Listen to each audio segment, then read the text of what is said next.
ನಮಸ್ಕಾರ ವೀಕ್ಷಕರೇ. ಪ್ರತಿ ಸರಿ ಇಂಡಿಯಾ ಒಲಿಂಪಿಕ್ಸ್ನಲ್ಲಿ ಹಿಂದೆ ಉಳಿತಾ ಇದೆ. ಪ್ಯಾರಿಸ್ ಒಲಿಂಪಿಕ್ಸ್ ಇತ್ತೀಚೆಗಷ್ಟೇ ಮುಕ್ತಾಯಗೊಳ್ತು. ಇದರಲ್ಲಿ ಇಂಡಿಯಾ ಕೂಡ ಪಾರ್ಟಿಸಿಪೇಟ್ ಮಾಡಿದೆ. ಜುಲೈ 25ರಂದು ಸ್ಟಾರ್ಟ್ ಆದಂತಹ ಈ ಒಲಿಂಪಿಕ್ಸ್ ಗೇಮ್ಸ್ನಲ್ಲಿ ಸುಮಾರು 117 ಇಂಡಿಯನ್ ಅಥ್ಲೀಟ್ಸ್ 16 ಸ್ಪೋರ್ಟ್ಸ್ ಹಾಗೂ 16 ಮೆಡಲ್ ಇವೆಂಟ್ಸ್ಗೆ ಫೈಟ್ ಮಾಡಿದ್ದಾರೆ. 16 ಯಾವ್ದಾವುದು ಅಂದರೆ archery, athletics, badminton, boxing, hockey, shooting, swimming, wrestling, weight lifting, table tennis, javelin throw ಇನ್ನು ಮುಂತಾದವು. ಟೋಟಲ್ ಆಗಿ 117 ಕಾಂಪಿಟೇಟರ್ಸ್ಗಳಲ್ಲಿ 110 ಮಾತ್ರ ಕಾಂಪಿಟೇಟರ್ಸ್ಗಳು ಪಾರ್ಟಿಸಿಪೇಟ್ ಮಾಡಿದ್ರು. ಇನ್ನು 7 ಪ್ಲೇಯರ್ಸ್ ಆಲ್ಟರ್ನೇಟ್ ಆಗಿ ಇದ್ರು. ಇದರಲ್ಲಿ ಆಲ್ರೆಡಿ 5 ಬ್ರಾನ್ಸ್ ಮತ್ತೆ 1 ಸಿಲ್ವರ್ ಬಂದಿದೆ. 3 ಶೂಟಿಂಗ್ ನಲ್ಲಿ, 1 ರೆಸ್ಲಿಂಗ್ ನಲ್ಲಿ ಹಾಗೂ ಇನ್ನೊಂದು ಜಾವ್ಲಿನ್ ಥ್ರೋ ನಲ್ಲಿ ಬಂದಿದೆ. ಹಾಗೆ 1 ಹಾಕಿಯಲ್ಲೂ ಕೂಡ ಬಂದಿದೆ. ಇನ್ನು ಬೇರೆ ಯಾವ ಸ್ಪೋರ್ಟ್ಸ್ ನಲ್ಲೂ ನಮ್ಮ ಇಂಡಿಯಾ ಖಾತೆ ತೆಗೆಯೋದಕ್ಕೆ ಈ ಸರಿ ಸಾಧ್ಯವಾಗಿಲ್ಲ. ವೀಕ್ಷಕರೇ, 140 ಕೋಟಿ ಇರುವಂತಹ ನಮ್ಮ ದೇಶದಲ್ಲಿ 117 ಸ್ಪೋರ್ಟ್ಸ್ ಮ್ಯಾನ್, ಅದರಲ್ಲೂ 110 ಜನ ಮಾತ್ರ ಕಾಂಪಿಟೇಟ್ ಮಾಡ್ತಿರೋದು ಅಂದ್ರೆ ಸ್ವಲ್ಪ ಯೋಚನೆ ಮಾಡಬೇಕಾಗಿರುವಂತಹ ವಿಷಯನೇ. ನಮ್ಮಲ್ಲಿ ತುಂಬಾ ಜನ ಅನ್ಕೊಳ್ತಿರ್ತಾರೆ ನಮ್ಮ ದೇಶದಲ್ಲಿ ಕ್ರಿಕೆಟ್ ಇರುವಂತಹ ಕ್ರೇಜ್ ಬಿಟ್ರೆ ಬೇರೆ ಯಾವ ಸ್ಪೋರ್ಟ್ಸ್ ನಲ್ಲೂ ಇಲ್ಲ ಅಂತ. ಬಟ್ ರೀಸೆಂಟ್ ಸ್ಟ್ಯಾಟ್ಸ್ ನೋಡ್ಬೇಕಾದ್ರೆ ಅದು ನಿಜ ಅಲ್ಲ ಅಂತ ಗೊತ್ತಾಯ್ತು. ಹಾಗಂತ ಕ್ರಿಕೆಟ್ ಇಂಪ್ಯಾಕ್ಟ್ ಮಾಡಿಲ್ಲ ಅಂತ ಅಲ್ಲ. ಕ್ರಿಕೆಟ್ ಇಂದ ಉಳಿದಂತಹ ಗೇಮ್ಸ್ ಹಿಂದೆ ಬೀಳ್ತಿದ್ದಾವೆ. ಇವೆಲ್ಲ ಹಿಂದೆ ಬೀಳಲು ಕಾರಣ ಕ್ರಿಕೆಟ್ ಅನ್ನೋದು ಒಂದು ಮೈನರ್ ರೀಸನ್ ಮಾತ್ರ ಅಷ್ಟೇ. ವೀಕ್ಷಕರೇ, ಇದಕ್ಕೆ ಮೂಲ ರೀಸನ್ ಬೇರೆನೇ ಇದೆ. ಈ ವಿಡಿಯೋದಲ್ಲಿ ಇವತ್ತು ಇಂಡಿಯಾ ಒಲಿಂಪಿಕ್ಸ್ ನಲ್ಲಿ ಫೇಲ್ ಆಗಲು ಕಾರಣ ಏನು, ಮತ್ತೆ ಒಲಿಂಪಿಕ್ಸ್ ನಲ್ಲಿ ಇಂಡಿಯಾದ್ದು ಫ್ಯೂಚರ್ ಏನು ಅಂತ ನೋಡೋಣ. ಅದಕ್ಕೂ ಮುನ್ನ ನೀವಿನ್ನು ನಮ್ಮ ಚಾನಲ್ಗೆ ಸಬ್ಸ್ಕ್ರೈಬ್ ಮಾಡ್ಕೊಂಡಿಲ್ಲ ಅಂದ್ರೆ ದಯವಿಟ್ಟು ಸಬ್ಸ್ಕ್ರೈಬ್ ಮಾಡ್ಕೊಳ್ಳಿ. ಇಂಡಿಯಾ ಒಲಿಂಪಿಕ್ಸ್ ನಲ್ಲಿ ಇಲ್ಲಿವರೆಗೂ ಏನೆಲ್ಲ ಅಚೀವ್ಮೆಂಟ್ಸ್ ಮಾಡಿದೆ ಅನ್ನೋದನ್ನ ನೋಡೋದಾದ್ರೆ, ಈ ಒಲಿಂಪಿಕ್ಸ್ಗೆ ಸಾವಿರಾರು ವರ್ಷಗಳಷ್ಟು ಚರಿತ್ರೆ ಇದೆ. ಏನ್ಷಿಯಂಟ್ ಗೇಮ್ಸ್ ಅನ್ನೋದು ಮೊದಲು ಗ್ರೀಸ್ ನಲ್ಲಿ 18th ಸೆಂಚುರಿ BC ಇಂದ ಸ್ಟಾರ್ಟ್ ಆಗಿ ನಂತರ 394 AD ವರೆಗೂ ಈ ಒಲಿಂಪಿಕ್ಸ್ ತುಂಬಾ ಗ್ರ್ಯಾಂಡ್ ಆಗಿ ನಡೆದಿತ್ತು. ಬಟ್ ಆಗಿನ ರೋಮನ್ ಎಂಪರರ್ ಥಿಯೋಡೋಸಿಯಸ್ I ಈ ಗೇಮ್ಸ್ ಅನ್ನ ಸ್ಟಾಪ್ ಮಾಡ್ತಾರೆ. ಅದಾದ ನಂತರ ಸುಮಾರು 1500 ವರ್ಷಗಳ ನಂತರ ಬ್ಯಾರನ್ ಪಿರಾಡೆ ಕೊಬಾರ್ಟಿನ್ ಎನ್ನುವರು 1894ರಲ್ಲಿ ದಿ ಇಂಟರ್ನ್ಯಾಷನಲ್ ಒಲಿಂಪಿಕ್ಸ್ ಕಮಿಟಿನ ಸ್ಟಾರ್ಟ್ ಮಾಡ್ತಾರೆ. ಇವರೇ ಮಾಡರ್ನ್ ಒಲಿಂಪಿಕ್ಸ್ ಗೆ ಫಾದರ್ ಅಂತಾನೆ ಹೇಳಬಹುದು. ನಂತರ ಗ್ರೀಸ್ ನ ಏಥೆನ್ಸ್ ನಲ್ಲಿ 1896ರಲ್ಲಿ ಒಲಿಂಪಿಕ್ಸ್ ಸ್ಟಾರ್ಟ್ ಆಗುತ್ತೆ. ಇದರಲ್ಲಿ ಕೆಲವು ಕಂಟ್ರೀಸ್ ಮಾತ್ರ ಪಾರ್ಟಿಸಿಪೇಟ್ ಮಾಡುತ್ತೆ. ಅಂದು ಇಂಡಿಯಾ ಬ್ರಿಟಿಷ್ ರೂಲ್ ನಲ್ಲಿ ಇರೋದ್ರಿಂದ ಇಂಡಿಯಾ ಮೊದಲ ಬಾರಿಗೆ ಪಾರ್ಟಿಸಿಪೇಟ್ ಮಾಡಲು ಸಾಧ್ಯವಾಗೋದಿಲ್ಲ. ನಂತರ 1900ರಲ್ಲಿ ನಡೆದಂತಹ ಒಲಿಂಪಿಕ್ಸ್ ನಲ್ಲಿ British India first time participate ಮಾಡುತ್ತೆ. ಇದು ಕೂಡ ಪ್ಯಾರಿಸ್ ನಲ್ಲೇ ನಡೆದಿರುತ್ತೆ. ಬ್ರಿಟಿಷ್ ಇಂಡಿಯಾದಿಂದ ನಾರ್ಮನ್ ಪ್ರಿಚರ್ಡ್ ರವರು ಮೆನ್ಸ್ 200 ಮೀಟರ್ ರನ್ನಿಂಗ್ ನಲ್ಲಿ ಪಾರ್ಟಿಸಿಪೇಟ್ ಮಾಡಿ ಸಿಲ್ವರ್ ಮೆಡಲ್ ಅನ್ನ ತಂದುಕೊಟ್ರು. ಅದೇ ಒಲಿಂಪಿಕ್ಸ್ ನಲ್ಲಿ ಅವರು ಅಂದ್ರೆ ನಾರ್ಮನ್ ಪ್ರಿಚರ್ಡ್ ರವರು ಮೆನ್ಸ್ 200 ಮೀಟರ್ ಹರ್ಡಲ್ ನಲ್ಲಿ ಪಾರ್ಟಿಸಿಪೇಟ್ ಮಾಡಿ ಮತ್ತೆ ಸಿಲ್ವರ್ ಮೆಡಲ್ ಅನ್ನ ಅವರು ಸಂಪಾದನೆ ಮಾಡ್ತಾರೆ. ವೀಕ್ಷಕರೇ, ವಿಚಿತ್ರ ಏನು ಅಂದ್ರೆ ಆ ಇಯರ್ ಒಲಿಂಪಿಕ್ಸ್ ನಲ್ಲಿ ಬ್ರಿಟಿಷ್ ಇಂಡಿಯಾದಿಂದ ಹೋದಂತಹ ಸ್ಪೋರ್ಟ್ಸ್ ಅಥ್ಲೆಟ್ ಇವರೊಬ್ಬರೇ ಅನ್ನೋದು ವಿಶೇಷ. ಬೇರೆ ಯಾವ ಅಥ್ಲೆಟ್ ಕೂಡ ಹೋಗಿರೋದಿಲ್ಲ. ಪಾರ್ಟಿಸಿಪೇಟ್ ಮಾಡಿದಂತಹ ಮೊದಲ ವರ್ಷದಲ್ಲೇ ಬ್ರಿಟಿಷ್ ಇಂಡಿಯಾಗೆ 2 ಸಿಲ್ವರ್ ಮೆಡಲ್ ಕೂಡ ಲಭಿಸುತ್ತೆ. ಇದಾದ ನಂತರ ಇಂಡಿಯಾದಲ್ಲಿ ನಡೀತಿದ್ದಂತಹ ರೆವಲ್ಯೂಷನ್ ನಿಂದ ಸತತವಾಗಿ 3 ಒಲಿಂಪಿಕ್ಸ್ ನಲ್ಲಿ ಪಾರ್ಟಿಸಿಪೇಟ್ ಮಾಡಲಿಲ್ಲ. ಅಂದ್ರೆ 1904, 1908, 1912ರಲ್ಲಿ ಇಂಡಿಯಾ ಪಾರ್ಟಿಸಿಪೇಟ್ ಮಾಡಲಿಲ್ಲ. ಇದಾದ ನಂತರ ನಡೆಯಬೇಕಾಗಿದ್ದಂತಹ ಒಲಿಂಪಿಕ್ಸ್ ಕಾರಣಾಂತರಗಳಿಂದ ಜರಗಲಿಲ್ಲ, ನಿಲ್ಲಿಸಬೇಕಾಗುತ್ತೆ. ಕಾರಣ 28 ಜುಲೈ 1914ರಿಂದ ಮೊದಲ ಪ್ರಪಂಚ ಮಹಾಯುದ್ಧ ಶುರುವಾಗಿರುತ್ತೆ. ಈ ಯುದ್ಧ ಮುಗಿದ ನಂತರ 1920ರಲ್ಲಿ ಮತ್ತೆ ಒಲಿಂಪಿಕ್ಸ್ ಸ್ಟಾರ್ಟ್ ಆಗುತ್ತೆ. ಮತ್ತೆ ಬ್ರಿಟಿಷ್ ಇಂಡಿಯಾದಿಂದ ಈ ಸಾರಿ 6 ಅಥ್ಲೆಟ್ಗಳು ಜೊತೆಗೂಡಿ ಪಾರ್ಟಿಸಿಪೇಟ್ ಮಾಡ್ತಾರೆ. ಇದರಲ್ಲಿ 1 ಮೆಡಲ್ ಕೂಡ ಸಂಪಾದನೆ ಮಾಡೋದಕ್ಕೆ ಸಾಧ್ಯ ಆಗೋದಿಲ್ಲ. 1924ರಲ್ಲಿ ಬ್ರಿಟಿಷ್ ಇಂಡಿಯಾದಿಂದ 14 ಅಥ್ಲೀಟ್ಸ್ ಪಾರ್ಟಿಸಿಪೇಟ್ ಮಾಡ್ತಾರೆ. ಆದ್ರೆ ಅವಾಗ್ಲೂ ಕೂಡ ಮೆಡಲ್ ಗಳಿಸೋದಕ್ಕೆ ಸಾಧ್ಯ ಆಗೋದಿಲ್ಲ. ನಂತರ 1928ರಲ್ಲಿ ನಡೆದಂತಹ ಒಲಿಂಪಿಕ್ಸ್ ನಲ್ಲಿ ಬ್ರಿಟಿಷ್ ಇಂಡಿಯಾದಿಂದ 21 ಅಥ್ಲೀಟ್ಗಳು ಪಾರ್ಟಿಸಿಪೇಟ್ ಮಾಡ್ತಾರೆ. ಅದರಲ್ಲಿ ಮೆನ್ಸ್ ಫೀಲ್ಡ್ ಹಾಕಿ ಟೀಮ್ ನಮಗೆ ಗೋಲ್ಡ್ ಮೆಡಲ್ ಅನ್ನ ತಂದುಕೊಟ್ರು. ಅಂದಿನಿಂದ ಇಂಡಿಯಾದಲ್ಲಿ ಹಾಕಿ ಕ್ರೀಡೆ ಹೆಸರುವಾಸಿ ಆಗುತ್ತೆ. ಬ್ರಿಟಿಷ್ ಇಂಡಿಯಾ ಹಾಕಿಯಲ್ಲಿ ರೂಲ್ ಮಾಡುತ್ತೆ. ನಂತರ ನಡೆದಂತಹ 1932 ಹಾಗೆ 1936 ಒಲಿಂಪಿಕ್ಸ್ ನಲ್ಲಿ ಬ್ರಿಟಿಷ್ ಇಂಡಿಯಾ ಮೆನ್ಸ್ ಹಾಕಿ ಟೀಮ್ ನಮಗೆ ಗೋಲ್ಡ್ ಸಂಪಾದನೆ ಮಾಡಿಕೊಡುತ್ತೆ. ಅದಾದ ಮೇಲೆ ನಡಿಬೇಕಾಗಿದ್ದಂತಹ 2 ಒಲಿಂಪಿಕ್ಸ್ಗಳು ಎರಡನೇ ಮಹಾಯುದ್ಧ ಸ್ಟಾರ್ಟ್ ಆದ ಕಾರಣ ಪೋಸ್ಟ್ ಪೋನ್ ಆಗುತ್ತೆ. ಮತ್ತೆ 1948ರಲ್ಲಿ ಒಲಿಂಪಿಕ್ಸ್ ಸ್ಟಾರ್ಟ್ ಆಗುತ್ತೆ. ನಮಗೆ ಇಂಡಿಪೆಂಡೆಂಟ್ ಸಿಕ್ಕಾಗ ಮೊಟ್ಟ ಮೊದಲ ಪಾರ್ಟಿಸಿಪೇಟ್ ಮಾಡಿದಂತಹ ಒಲಿಂಪಿಕ್ ಇದಾಗುತ್ತೆ. ಈ ಸರಿನೂ ಕೂಡ ಮೆನ್ಸ್ ಫೀಲ್ಡ್ ಹಾಕಿ ಟೀಮ್ ಗೋಲ್ಡ್ ಮೆಡಲ್ ಅನ್ನ ಸಂಪಾದನೆ ಮಾಡುತ್ತೆ. ಅಂದಿನಿಂದ ಒಲಿಂಪಿಕ್ಸ್ ನಲ್ಲಿ 27ಕ್ಕಿಂತ ಕಡಿಮೆನೇ ಪಾರ್ಟಿಸಿಪೇಟ್ ಮಾಡ್ತಿದ್ರು. ಮೇನ್ ಆಗಿ ಇಂಡಿಯಾ ಹಾಕಿಯಲ್ಲಿ ಫೋಕಸ್ ಮಾಡ್ತಾ ಇದ್ರು. ಆದರೆ ನಮಗೆ ಇಂಡಿಪೆಂಡೆಂಟ್ ಸಿಕ್ಕಾಗ ಇಂಡಿಯಾದಿಂದ ಸುಮಾರು 79 ಅಥ್ಲೀಟ್ಗಳು ಅಲ್ಲಿಗೆ ಹೋಗ್ತಾರೆ. ಇದೇ ಇಂಡಿಯಾದಿಂದ ಹೆಚ್ಚಾಗಿ ಪಾರ್ಟಿಸಿಪೇಟ್ ಮಾಡಿದಂತಹ ಅಥ್ಲೀಟ್ ಕೂಡ ಆಗಿದೆ. ಇದರಲ್ಲೂ ಕೂಡ ಹಾಕಿ ಮೆನ್ಸ್ ಟೀಮ್ ವಿನ್ ಆಗ್ತಾರೆ. ನೆಕ್ಸ್ಟ್ ನಡೆದಂತಹ ಒಲಿಂಪಿಕ್ಸ್ 1952ರಲ್ಲಿ ಇಂಡಿಯಾ 2 ಮೆಡಲ್ ಅನ್ನ ಗಳಿಸುತ್ತೆ. ಒಂದು ಹಾಕಿನಲ್ಲಿ ಗೋಲ್ಡ್ ಮೆಡಲ್ ಮತ್ತೆ ಇನ್ನೊಂದು ರೆಸ್ಲಿಂಗ್ ನಲ್ಲಿ ಬ್ರಾನ್ಸ್ ಮೆಡಲ್. ನಮ್ಮ ಇಂಡಿಯಾದಿಂದ ಹೋದಂತಹ KD ಜಾಧವ್ ರೆಸ್ಲಿಂಗ್ ನಲ್ಲಿ ಬ್ರಾನ್ಸ್ ಮೆಡಲ್ ಅನ್ನು ತಂದುಕೊಟ್ಟಂತಹ ಮೊದಲ ವ್ಯಕ್ತಿ ಆಗ್ತಾರೆ. 1956ರ ಒಲಿಂಪಿಕ್ಸ್ ನಲ್ಲಿ ಹಾಕಿಯಲ್ಲಿ ಗೋಲ್ಡ್ ಮೆಡಲ್ ಅನ್ನು ಗಳಿಸ್ತಾರೆ. 1960ರಲ್ಲಿ ಹಾಕಿಯಲ್ಲಿ ಸಿಲ್ವರ್ ಮೆಡಲ್ 1964ರ ಒಲಿಂಪಿಕ್ಸ್ನಲ್ಲಿ ಹಾಕಿಯಲ್ಲಿ ಮತ್ತೆ ಗೋಲ್ಡ್ ಮೆಡಲ್ ಅನ್ನು ಗಳಿಸ್ತಾರೆ. 1968ರ ಹಾಕಿಯಲ್ಲಿ ಬ್ರಾಂಜ್ ಮೆಡಲ್ ಅನ್ನು ಗಳಿಸ್ತಾರೆ. 1972ರಲ್ಲಿ ಹಾಕಿ ಬ್ರಾಂಜ್ ಮೆಡಲ್ ಅನ್ನು ಗಳಿಸ್ತಾರೆ. 1976ರಲ್ಲಿ ಕೇವಲ 20 ಜನ ಪಾರ್ಟಿಸಿಪೇಟ್ ಮಾಡ್ತಾರೆ, ಒಂದು ಮೆಡಲ್ ಕೂಡ ಗಳಿಸೋದಿಲ್ಲ. ಇದಕ್ಕೆ ರೀಸನ್ ಏನು ಅಂದ್ರೆ ಇಂಡಿಯಾದ ಎಮರ್ಜೆನ್ಸಿ ಪೀರಿಯಡ್ ನಲ್ಲಿ ಇರುತ್ತೆ. ಅದಾದ ನಂತರ 1980ರಲ್ಲಿ ಗೋಲ್ಡ್ ಮೆಡಲ್ ಬಂತು, ಅದು ಹಾಕಿಗೆ ಬರುತ್ತೆ. ಇದಾದ ನಂತರ ಮತ್ತೆ ನಮಗೆ 3 ಒಲಿಂಪಿಕ್ಸ್ ನಲ್ಲಿ ಯಾವುದೇ ಮೆಡಲ್ ಕೂಡ ಬರೋದಿಲ್ಲ. ವೀಕ್ಷಕರೇ, ಅಲ್ಲಿಗೆ ಒಲಿಂಪಿಕ್ಸ್ ನಲ್ಲಿ ಇಂಡಿಯಾ ಹಾಕಿ ಟೀಮ್ ಚಾಪ್ಟರ್ ಮುಗಿತು ಅಂತಾನೆ ಹೇಳ್ಬೋದು. ಅಂದಿನಿಂದ 2021ರವರೆಗೆ ಇಂಡಿಯಾ ಹಾಕಿನಲ್ಲಿ ಒಂದು ಮೆಡಲ್ ಕೂಡ ಬರೋದಿಲ್ಲ. 1980ರ ನಂತರ ಮೆಡಲ್ ಬರುತ್ತೆ. ಅದು 1996 ಒಲಿಂಪಿಕ್ಸ್ ನಲ್ಲಿ ನಡೆದಂತಹ ಮೊದಲ ಬಾರಿಗೆ ಟೆನ್ನಿಸ್ ನಲ್ಲಿ ಮೆಡಲ್ ಬರುತ್ತೆ. ನಂತರ 2000ರಲ್ಲಿ ಸಿಡ್ನಿ ಒಲಿಂಪಿಕ್ ನಲ್ಲಿ ಜರುಗಿದಂತಹ ವೇಟ್ ಲಿಫ್ಟಿಂಗ್ ನಲ್ಲಿ ಕರ್ನಂ ಮಲ್ಲೇಶ್ವರಿ ಅವರಿಗೆ ಬ್ರಾಂಜ್ ಮೆಡಲ್ ಗಳಿಸ್ತಾರೆ. 2004ರಲ್ಲಿ ನಡೆದಂತಹ ಒಲಿಂಪಿಕ್ಸ್ ನಲ್ಲಿ ರಾಜವರ್ಧನ್ ಸಿಂಗ್ ರಾಥೋರ್ ಅವರು ಶೂಟಿಂಗ್ ನಲ್ಲಿ ಸಿಲ್ವರ್ ಮೆಡಲ್ ಅನ್ನ ತಂದುಕೊಡ್ತಾರೆ. ನಂತರ ನಡೆದಂತಹ 2008ರ ಒಲಿಂಪಿಕ್ಸ್ ನಲ್ಲಿ ಅಭಿನವ್ ಬಿಂದ್ರಾ ಅವರು ಶೂಟಿಂಗ್ ನಲ್ಲಿ ಗೋಲ್ಡ್ ಮೆಡಲ್ ಅನ್ನ ಗಳಿಸ್ತಾರೆ. ಸುಮಾರು 28 ವರ್ಷಗಳ ನಂತರ ಇಂಡಿಯಾಗೆ ಒಂದು ಗೋಲ್ಡ್ ಮೆಡಲ್ ದೊರಕುತ್ತೆ. ಅದೇ ಒಲಿಂಪಿಕ್ಸ್ ನಲ್ಲಿ ವಿಜೇಂದ್ರ ಸಿಂಗ್ ಬಾಕ್ಸಿಂಗ್ ನಲ್ಲಿ ಬ್ರಾಂಜ್ ಮೆಡಲ್ ಅನ್ನ ಗಳಿಸ್ತಾರೆ. ಸುಶೀಲ್ ಕುಮಾರ್ ಅವರು ಬ್ರಾಂಜ್ ಮೆಡಲ್ ಅನ್ನ ಗಳಿಸ್ತಾರೆ. ಇಂಡಿಯಾಗೆ 2ಕ್ಕಿಂತ ಹೆಚ್ಚು ಮೆಡಲ್ ಬಂದಿದ್ದು ಇದೇ ವರ್ಷ ಆಗಿರುತ್ತೆ. ವೀಕ್ಷಕರೇ, ನಂತರ ನಡೆದಂತಹ 2012ರ ಒಲಿಂಪಿಕ್ಸ್ ನಲ್ಲಿ ಭಾರತಕ್ಕೆ ಒಟ್ಟು 6 ಮೆಡಲ್ಸ್ ಗಳು ಬರುತ್ತೆ. ವಿಜಯ್ ಕುಮಾರ್ ಅವರು ಶೂಟಿಂಗ್ ನಲ್ಲಿ ಸಿಲ್ವರ್ ಮೆಡಲ್ ಅನ್ನ ಗಳಿಸಿಕೊಳ್ತಾರೆ. ಸುಶೀಲ್ ಕುಮಾರ್ ಅವರು ರೆಸ್ಲಿಂಗ್ ನಲ್ಲಿ ಸಿಲ್ವರ್ ಮೆಡಲ್ ಅನ್ನ ಗಳಿಸಿಕೊಳ್ತಾರೆ. ಸೈನಾ ನೆಹ್ವಾಲ್ ರವರು ಬ್ಯಾಡ್ಮಿಂಟನ್ ನಲ್ಲಿ ಬ್ರಾಂಜ್ ಮೆಡಲ್, ಮೇರಿ ಕಾಮ್ ನವರು ಬಾಕ್ಸಿಂಗ್ ನಲ್ಲಿ ಬ್ರಾಂಜ್ ಮೆಡಲ್, ಗಗನ್ ನಾರಂಗ್ ನವರು ಶೂಟಿಂಗ್ ನಲ್ಲಿ ಬ್ರಾಂಜ್ ಮೆಡಲ್, ಮತ್ತೆ ಯೋಗೇಶ್ವರ್ ದತ್ ಅವರು ರೆಸ್ಲಿಂಗ್ ನಲ್ಲಿ ಬ್ರಾಂಜ್ ಮೆಡಲ್ ಸಂಪಾದಿಸುತ್ತಾರೆ. ವೀಕ್ಷಕರೇ, ಈ ಸರಿ ಕೂಡ ಯಾವುದೇ ತರದಂತಹ ಗೋಲ್ಡ್ ಮೆಡಲ್ ಕೂಡ ನಮಗೆ ದೊರಕೋದಿಲ್ಲ. ಮತ್ತೆ 2016ರ ರಿಯೋ ಒಲಿಂಪಿಕ್ಸ್ ನಲ್ಲಿ PV ಸಿಂಧು ಅವರು ಬ್ಯಾಡ್ಮಿಂಟನ್ ನಲ್ಲಿ ಸಿಲ್ವರ್ ಮೆಡಲ್ ಅನ್ನ ಗಳಿಸಿಕೊಳ್ತಾರೆ. ಮತ್ತೆ ಸಾಕ್ಷಿ ಅವರು ರೆಸ್ಲಿಂಗ್ ನಲ್ಲಿ ಬ್ರಾಂಜ್ ಮೆಡಲ್ ಅನ್ನ ಗಳಿಸ್ತಾರೆ. ನಂತರ 2020ರ ಟೋಕಿಯೋ ಒಲಿಂಪಿಕ್ಸ್ ನಲ್ಲಿ ನಮಗೆ ಹೆಚ್ಚು ಮೆಡಲ್ಸ್ ತಂದುಕೊಟ್ಟಂತಹ ಒಲಿಂಪಿಕ್ಸ್ ಕೂಡ ಇದಾಗಿದೆ. ಇದರಲ್ಲಿ ನಮಗೆ 7 ಮೆಡಲ್ಸ್ ಕೂಡ ದೊರೆಯುತ್ತೆ. ನೀರಜ್ ಚೋಪ್ರಾ ಅವರು ಜಾವ್ಲಿನ್ ಥ್ರೋ ನಲ್ಲಿ ಗೋಲ್ಡ್ ಮೆಡಲ್ ಅನ್ನ ಗಳಿಸಿಕೊಳ್ತಾರೆ. ವೇಟ್ ಲಿಫ್ಟಿಂಗ್ ನಲ್ಲಿ ಮೀರಾಬಾಯಿ ಚಾನು ಸಿಲ್ವರ್ ಮೆಡಲ್ ಅನ್ನ ಗಳಿಸಿಕೊಳ್ತಾರೆ. ರವಿಕುಮಾರ್ ದಹಿಯಾ ಅವರು ರೆಸ್ಲಿಂಗ್ ನಲ್ಲಿ ಸಿಲ್ವರ್, PV ಸಿಂಧು ಬ್ಯಾಡ್ಮಿಂಟನ್ ನಲ್ಲಿ ಬ್ರಾಂಜ್ ಮೆಡಲ್, ಲವ್ಲಿನಾ ಬೋರ್ಗಹಾನ್ ಅವರು ರೆಸ್ಲಿಂಗ್ ನಲ್ಲಿ ಬ್ರಾಂಜ್ ಮೆಡಲ್ ಮತ್ತು ಬಜರಂಗ್ ಪುನಿಯಾ ಅವರು ಬಾಕ್ಸಿಂಗ್ ನಲ್ಲಿ ಬ್ರಾಂಜ್ ಮೆಡಲ್ ಅನ್ನ ಗಳಿಸ್ತಾರೆ. ಮತ್ತೆ ಇದೇ ವರ್ಷದಲ್ಲಿ ಹಾಕಿ ಟೀಮ್ ಲಯಕ್ಕೆ ಬರುತ್ತೆ. ಈ ವರ್ಷ ಹಾಕಿಯಲ್ಲಿ ಭಾರತ ಬ್ರಾಂಜ್ ಮೆಡಲ್ ಅನ್ನ ಸಂಪಾದಿಸುತ್ತೆ. ಇವೆಲ್ಲವೂ ಕೂಡ ಸಮ್ಮರ್ ಒಲಿಂಪಿಕ್ಸ್ ನಲ್ಲಿ ಬಂದಿರೋದು. ಇದರ ಜೊತೆಗೆ ವಿಂಟರ್ ಒಲಿಂಪಿಕ್ಸ್ ಕೂಡ ನಡೆಯುತ್ತೆ. 1924ರಲ್ಲಿ ಸ್ಟಾರ್ಟ್ ಆದಂತಹ ಈ ವಿಂಟರ್ ಒಲಿಂಪಿಕ್ಸ್ ನಲ್ಲಿ ಇಂಡಿಯಾ 1964ವರೆಗೂ ಪಾರ್ಟಿಸಿಪೇಟ್ ಮಾಡಿಲ್ಲ. ಇದರಲ್ಲಿ ಸುಮಾರು ವರ್ಷಗಳಷ್ಟು ಪಾರ್ಟಿಸಿಪೇಟ್ ಇಂಡಿಯಾ ಮಾಡೇ ಇಲ್ಲ. ಇನ್ನೊಂದು ವಿಷಯ ಏನು ಅಂದ್ರೆ ವಿಂಟರ್ ಒಲಿಂಪಿಕ್ಸ್ ನಲ್ಲಿ ಇಂಡಿಯಾಗೆ ಈವರೆಗೂ ಒಂದು ಮೆಡಲ್ಸ್ ಇಲ್ಲದೆ ಇರೋದು ವಿಶೇಷವಾಗಿದೆ. ಇದು 11 ಸರಿ ಜರುಗಿದ್ದು ಇದರಲ್ಲಿ ಈವರೆಗೆ 21 ಅಥ್ಲೀಟ್ಗಳು ಪಾರ್ಟಿಸಿಪೇಟ್ ಮಾಡಿರ್ತಾರೆ. ಈ ವಿಂಟರ್ ಒಲಿಂಪಿಕ್ಸ್ ನಲ್ಲಿ ಪಾರ್ಟಿಸಿಪೇಟ್ ಮಾಡುವಂತಹ ಕಂಟ್ರೀಸ್ ಕೂಡ ಕಡಿಮೆನೇ ಆಗಿರುತ್ತೆ. ಎಲ್ಲರೂ ಸಮ್ಮರ್ ಒಲಿಂಪಿಕ್ಸ್ ಅನ್ನೇ ಸೀರಿಯಸ್ ಆಗಿ ತಗೊಳ್ತಾರೆ. ಸಮ್ಮರ್ ಒಲಿಂಪಿಕ್ಸ್ ನಲ್ಲಿ ಭಾರತ ಇದುವರೆಗೂ 10 ಗೋಲ್ಡ್ ಮೆಡಲ್ಸ್, 9 ಸಿಲ್ವರ್ ಮೆಡಲ್ಸ್ ಹಾಗೂ 19 ಬ್ರಾಂಜ್ ಮೆಡಲ್ ಅನ್ನ ಗಳಿಸಿದೆ. ಟೋಟಲ್ ಆಗಿ 38 ಮೆಡಲ್ಸ್ ಅನ್ನ ಗಳಿಸಿದೆ. ಇದರಲ್ಲಿ ಬ್ರಿಟಿಷ್ ಇಂಡಿಯಾ ಗಳಿಸಿರುವಂತಹ ಮೆಡಲ್ಸ್ ನ ತೆಗೆದ್ರೆ ಅದರಲ್ಲಿ ಭಾರತ 33 ಮೆಡಲ್ಸ್ ಗಳಿಸಲು ಶಕ್ತವಾಗಿದೆ. ಮತ್ತು ಸಮ್ಮರ್ ಒಲಿಂಪಿಕ್ಸ್ ನಲ್ಲಿ ಇಂಡಿಯಾ ರ್ಯಾಂಕ್ ನೋಡೋದಾದ್ರೆ 57th ರ್ಯಾಂಕ್ ಆಗಿದೆ. ವೀಕ್ಷಕರೇ, 140 ಕೋಟಿ ಇರುವಂತಹ ಭಾರತ ದೇಶ ಪ್ರಪಂಚದಲ್ಲಿ ಅತಿ ಹೆಚ್ಚು ಜನಸಂಖ್ಯೆ ಇರುವಂತಹ ನಮ್ಮ ದೇಶ 57ನೇ ರ್ಯಾಂಕ್ ನಲ್ಲಿದೆ. ಇದಕ್ಕೆ ರೀಸನ್ಸ್ ತುಂಬಾನೇ ಇದಾವೆ. ಅದೇನು ಅಂತ ಈಗ ನೋಡೋಣ. ವೀಕ್ಷಕರೇ, ನಿಮಗೆ ಈಗ ಮೆಡಲ್ಸ್ ಟ್ಯಾಲಿ ಬಗ್ಗೆ ಗೊತ್ತಾಗಿರುತ್ತೆ ಅನ್ಸುತ್ತೆ. Reason for India not is well in Olympics. Number 1, ಜನರ ಆಸಕ್ತಿ ನಾಟ್ ಇಂಟ್ರೆಸ್ಟೆಡ್. ಈ ಸರಿ ಒಲಿಂಪಿಕ್ಸ್ ನಲ್ಲಿ 32 ಗೇಮ್ಸ್ ಗಳು ಇದ್ವು. ಅದರಲ್ಲಿ ಡಿಫ್ರೆಂಟ್ ಕ್ಯಾಟಗರಿ ಕೂಡ ಇದ್ವು. ಟೋಟಲ್ ಆಗಿ 32 ಗೇಮ್ಸ್ ನಲ್ಲಿ 16 ಗೇಮ್ಸ್ ನಲ್ಲಿ ಮಾತ್ರ ಇಂಡಿಯಾ ಅಥ್ಲೆಟ್ಸ್ಗಳು ಪಾರ್ಟಿಸಿಪೇಟ್ ಮಾಡ್ತಾರೆ. ಉಳಿದಂತಹ 16 ಗೇಮ್ಸ್ ನಲ್ಲಿ ಇಂಡಿಯಾ ಪಾರ್ಟಿಸಿಪೇಟ್ ಮಾಡೋದಿಲ್ಲ. ಅದರಲ್ಲಿ cycling, fencing, rugby, basketball, sports climbing ಅಂತ ತುಂಬಾನೇ ಇದೆ. ವಾಲಿಬಾಲ್ ನಲ್ಲೂ ಕೂಡ ಇಂಡಿಯಾ ಪಾರ್ಟಿಸಿಪೇಟ್ ಮಾಡಿಲ್ಲ. ಇದರಲ್ಲಿ ಸ್ವಲ್ಪ ಗೇಮ್ಸ್ ಕೂಡ ಇದಾವೆ, ಅದರ ಬಗ್ಗೆ ಕೆಲವು ಜನರಿಗೆ ಗೊತ್ತೇ ಇಲ್ಲ. ಟೋಟಲ್ ಆಗಿ ಒಲಿಂಪಿಕ್ಸ್ ನಲ್ಲಿ 206 ರಾಷ್ಟ್ರಗಳು ಒಲಿಂಪಿಕ್ ಸ್ಟೇಜ್ ನಲ್ಲಿ ಪಾರ್ಟಿಸಿಪೇಟ್ ಮಾಡುತ್ತೆ. ನೀವು ಅನ್ಕೋಬಹುದು ಪ್ರಪಂಚದಲ್ಲಿ ಕೇವಲ 195 ಕಂಟ್ರೀಸ್ ಮಾತ್ರ ಇರೋದಲ್ವಾ ಅಂತ. 206 ಕಂಟ್ರೀಸ್ ಒಲಿಂಪಿಕ್ಸ್ ನಲ್ಲಿ ಹೇಗೆ ಜಾಯ್ನ್ ಆದವು ಅಂತ. ಬೇಸಿಕ್ ಆಗಿ UN ಅಂದ್ರೆ ಯುನೈಟೆಡ್ ನೇಷನ್ ಅಂತ. ಇವರು ರೆಕಗ್ನೈಸ್ ಮಾಡಿರೋದು 195 ಕಂಟ್ರೀಸ್ ಮಾತ್ರ. ಬಟ್ ಇಲ್ಲಿ ಇಂಡಿಪೆಂಡೆಂಟ್ ಕಂಟ್ರೀಸ್, ಫಾರಿನ್ ಟೆರಿಟರೀಸ್ ಕೂಡ ಇದಾವೆ. ಎಕ್ಸಾಂಪಲ್ ಆಗಿ ಪಾಕಿಸ್ತಾನ್ ಮತ್ತು ವಾಟಿಕನ್ ಸಿಟಿ UN ಪ್ರಕಾರ ಅವು ಕಂಟ್ರೀಸ್ ಅಲ್ಲ, ನಾನ್ ಮೆಂಬರ್ ಅಬ್ಸರ್ವರ್ ಸ್ಟೇಟಸ್. ಇವು ಸೇರಿ 195 ಕಂಟ್ರೀಸ್. ಮತ್ತು ತೈವಾನ್ ಮತ್ತು ಕೊಸೋವಾ ಕಂಟ್ರೀಸ್ ನ UN ರೆಕಗ್ನೈಸ್ ಮಾಡೋದಿಲ್ಲ.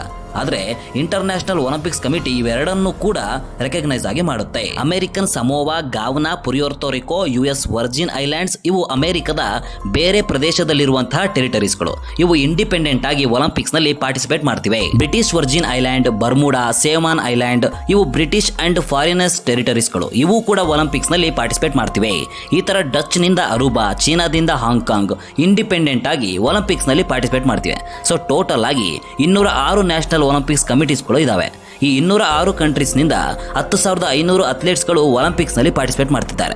ಇನ್ಫ್ಯಾಕ್ಟ್ ಜನಸಂಖ್ಯೆ ಕಡಿಮೆ ಇರುವಂತಹ ದೇಶಗಳೇ ನಮ್ಮ ದೇಶಕ್ಕಿಂತ ಜಾಸ್ತಿ ಪಾರ್ಟಿಸಿಪೇಟ್ ಮಾಡ್ತಿದ್ದಾರೆ ಈ ಒಲಿಂಪಿಕ್ಸ್ ನಲ್ಲಿ. ವೀಕ್ಷಕರೇ, Olympic committee and US census bureau ಕೊಟ್ಟಂತ ಪ್ರಕಾರ ನ್ಯೂಜಿಲೆಂಡ್ ನಲ್ಲಿ 51,61,211 ಜನಸಂಖ್ಯೆಯಲ್ಲಿ ಅದರಲ್ಲಿ ಸುಮಾರು 195 ಅಥ್ಲೀಟ್ಸ್ಗಳು ಪಾರ್ಟಿಸಿಪೇಟ್ ಮಾಡ್ತಿದ್ದಾರೆ.